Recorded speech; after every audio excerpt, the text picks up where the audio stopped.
मैंने रोका, तुम मत रोकना। रात के भयानक अंधकार को चीरते हुए ट्रक रफ्तार से भाग रही थी। हड्डियों को पिघला देने वाली सर्द रात अपना कहर ढा रही थी। रात के ठीक 12 बज रहे थे।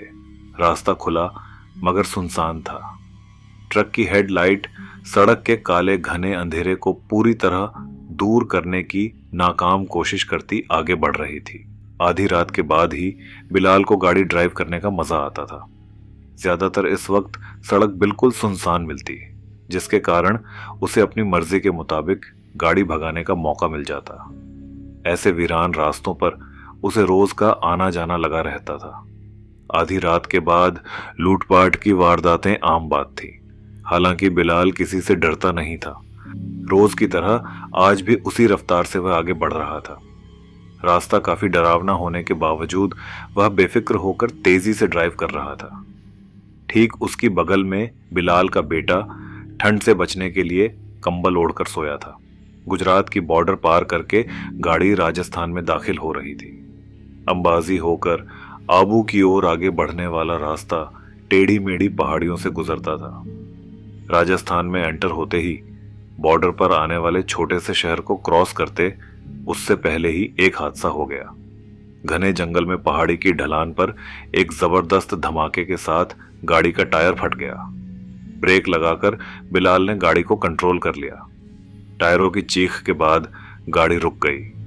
रात के अंधेरे में वृक्षों के डरावने चेहरे किसी राक्षसी कंकाल की भांति लग रहे थे। निशाचर जीवों की आवाजें उसे बिल्कुल भी ठीक नहीं लगी थी। कहीं दूर घनी झाड़ियों में उल्लू भयानक आवाजों से डरा रहा था। अचानक लगी ब्रेक के कारण बिलाल के लड़के की गहरी नींद उड़ गई। काहे रही अब्बा जान, उस्मान ने मारवाड़ी लहजे में चिंता जताई। उसकी आवाज में कपकपी थी। गाड़ी पंक्चर रेगी है और की कोनी रियूं, तू उठ गियो है तो टायर बदलने में मारी मदद कर ले। एड़ी घबराने की बात कोनी है, हमार गड्डी तैयार है रेजाइला। बिलाल ने अपने बेटे का हौसला बढ़ाया। अजी अब्बा जान कहकर उस्मान आसपास के जंगलों में नजरें घुमाता हुआ पिता की हेल्प करने लगा। किसी डरावनी कहानी से यह माहौल कम नजर नहीं आ रहा था। जगह किसी भूतिया टीले की तरह दिख रही थी। हैरानी की बात यह थी कि उनकी ट्रक के अलावा कोई भी वाहन इस सड़क पर दूर दूर तक दिखाई नहीं दे रहा था। काफी डरावना हॉरर सीन था। बिलाल ने गाड़ी को जैक लगाकर फटाफट नट बोल्ट खोले और टायर बदला। किसी अनजाने खौफ के चलते दोनों ने गाड़ी में बैठकर अपनी जगह ले ली। बिलाल को डर इसी बात का था कि इस वीरान जगह पर कोई जंगली जानवर हमला न कर दे, मगर अल्लाह के करम से ऐसा कुछ नहीं हुआ। गाड़ी स्टार्ट करके दोनों आगे बढ़े। सर्द हवाएं और भी तेज हो गई और पेड़ पौधों में सरसराहट भर गई थी। ढलान उतरकर गाड़ी जब सीधे रास्ते पर आई तो सामने का नजारा देखकर उस्मान की आंखें खुली की खुली रह गई। वह कोई छोटे से कस्बे का स्टॉप था और बस स्टॉप पर ही लंबा घूंघट ताने कोई स्त्री खड़ी थी। हॉरर मूवी के सीन का नजारा देखकर उस्मान बुरी तरह सहम गया। अब्बा जान, कोई लुगाई खड़ी लागे है। हाँ पुत्र, वे कोई दुखियारी। बिलाल ने गाड़ी को ब्रेक लगाई। घूंघट ओढ़ के वह स्त्री अपनी चूड़ियों की खनक बिखरती हुई रोड के बीचों बीच आकर रुक गई। बिलाल को गाड़ी रोकनी पड़ी। उस अजनबी स्त्री का चेहरा देखने की बिलाल की कोशिश बिल्कुल नाकाम रही। मुझे अगले स्टेशन तक ले जाइए प्लीज, अंधेरा बहुत हो गया है और दूसरी कोई गाड़ी भी नहीं है, गिड़गिड़ाते हुए उसने कहा था। बिलाल को उस पर रहम आ गया। जिस स्त्री को आधी रात में घर से बाहर निकलना पड़े, वो जरूर कोई बड़ी मुसीबत में हो सकती है। ऐसा सोचकर बिलाल अपने बेटे उस्मान से मुखातिब हुआ। उस्मान, बेन जी ने बोल दे पीछे बैठ जावे, अगले स्टेशन पे उतार देवा। उस्मान ने उस स्त्री से बात करने के लिए खिड़की से बाहर सिर निकाला, मगर वह रहस्यमयी स्त्री न जाने कहां गायब हो गई। अब्बा जान, वह लुगाई तो कट्ठे दिखे कोनी। उस्मान परेशान होकर बोल उठा। खिड़की खोल के पीछे देख ले एक बार। बिलाल की बात मानकर उस्मान ने पीछे का नजारा देखने के लिए ड्राइवर सीट के पीछे सेंटर में लगी खिड़की को खोल दिया। उस्मान की आंखें हैरत से फटी की फटी रह गई और बोला, वह तो पीछे बैठी है अब्बा जान। उसने बात भले ही अब्बा जान से कही थी, लेकिन जैसे वह खुद को भी यकीन दिला रहा था। राहत की सांस लेते हुए बिलाल ने गाड़ी की गति तेज कर दी, जबकि उस्मान की अब नींद उड़ चुकी थी।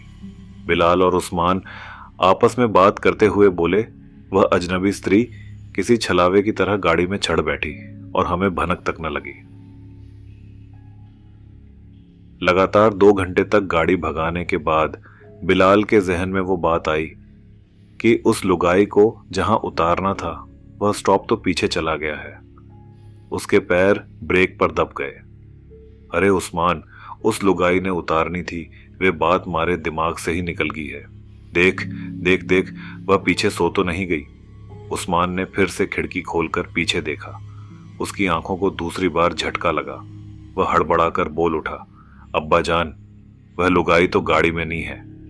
बिलाल ने उस्मान को ऐसे देखा जैसे उसने कोई बचकानी बात करी हो। क्या बात करता है, ठीक से देख, कोने में बैठी होगी छुपकर। ठीक से देखा मैंने, वो गड्डी में नहीं है। फिर तो लागे है, जब गड्डी धीमी पड़ी वेला तब वो उतर गई लागे। उस अनजान औरत का डरावना चेहरा अभी भी बिलाल की आंखों से दूर नहीं हो रहा था। उसका तर्क जैसे उसके ही गले में अटक गया। बिलाल इस घटना को भूलकर जल्द से जल्द अब बस घर पहुंच जाना चाहता था। फिर वह 1 मिनट के लिए भी कहीं रुका नहीं। वो ट्रक को लगातार तेज रफ्तार से भगाता रहा। उस्मान को सर्द हवाओं के कारण नींद लग गई थी। हॉलीवुड की किसी भूतिया स्टोरी में नजर आने वाला मंजर उसकी आंखों के सामने नमूदार हो रहे थे। बिलाल ने सुबह 9 बजते ही गाड़ी मारवाड़ में अपने घर टेक दी। हाथ मुंह धोकर नाश्ता किया। बेगम सब्जी लेने का बहाना करके बाहर निकल गई। उस्मान अपने दोस्त से मिलने चला गया। नाश्ता करने के बाद बिलाल को बड़ी जोरों की प्यास लगी। फ्रिज से बोतल निकालने के इरादे से वो उठने लगा, तब वो सामने आकर रुक गया। 2 पाजेब वाले नंगे पैरों को देखकर वो बुरी तरह चौंका। सकपकाए बिलाल ने नजरें उठाकर ऊपर देखा। उसके बदन में खौफ की सिहरन दौड़ गई। सुर्ख रंग के घूंघट में एक बदसूरत चेहरा मुस्कुरा रहा था। डर के मारे बिलाल की जैसे जान निकल गई। तू अट्ठे काहीं करे है, तू तो रास्ते में उतर गई थी ने। मैं क्यों उतर जाती भला, तुमने ही तो मन ने अपने साथ बुलाया है। अब तो मैं थारे घर में घुस गई हूं, थारी लुगाई बनकर। अब मैं थन्ने छोड़ के जाने वाली नहीं हूं। किसी को बोला तो जान ले लूंगी थारी। बिलाल जहां खड़ा था वहीं बुत बन गया। उसको यकीन नहीं हो रहा था कि एक भूतनी उसके घर में मौजूद थी। मगर मेरे घर में लुगाई है। डरते डरते वह इतना ही कह पाया। दूसरी बार बोला तो थारी हलक से जबान खींच लूंगी। घूंघटे वाली औरत ने बिलाल का गला पकड़ते हुए कहा, तन्ने छोड़कर मैं कहीं नहीं जाने वाली। पर छोरी थन्ने में रखुला कहाँ? मैं बताती हूँ थन्ने, थारा पैर री जांद में चीरा कर ले फटाफट। मेरे सिर के बाल काटकर थारी जांद में सी ले। मैं वहीं रहूंगी। ना चाहते हुए भी बिलाल को उसका हुक्म मानना पड़ा। उसकी जिंदगी प्रेत बाधित हो चुकी थी। कराहते हुए बिलाल ने अपनी जांद में चीरा दिया और उस चुड़ैल के बाल काटकर चमड़ी के अंदर सी लिए। उसके बाद वो बदसूरत चेहरे वाली चुड़ैल बिलाल के साथ उम्र भर उसकी घरवाली बनकर रह गई। बिलाल की असली पत्नी को डराकर चुड़ैल ने कभी उसे बिलाल के करीब नहीं आने दिया। बिलाल दिन ब दिन दुबला होता गया और एक दिन अचानक ही सबने उसे अपने कमरे में मरा हुआ पाया और बिलाल की आत्मा को वह स्त्री अपने साथ ले गई। तो दोस्तों, अगर ये ट्रू हॉरर स्टोरी आपको अच्छी लगी हो और नेक्स्ट स्टोरी आपको किस रियल स्टोरी पे चाहिए हमें कमेंट बॉक्स में जरूर बताएं और हमारे चैनल को सब्सक्राइब करें। Thanks for watching.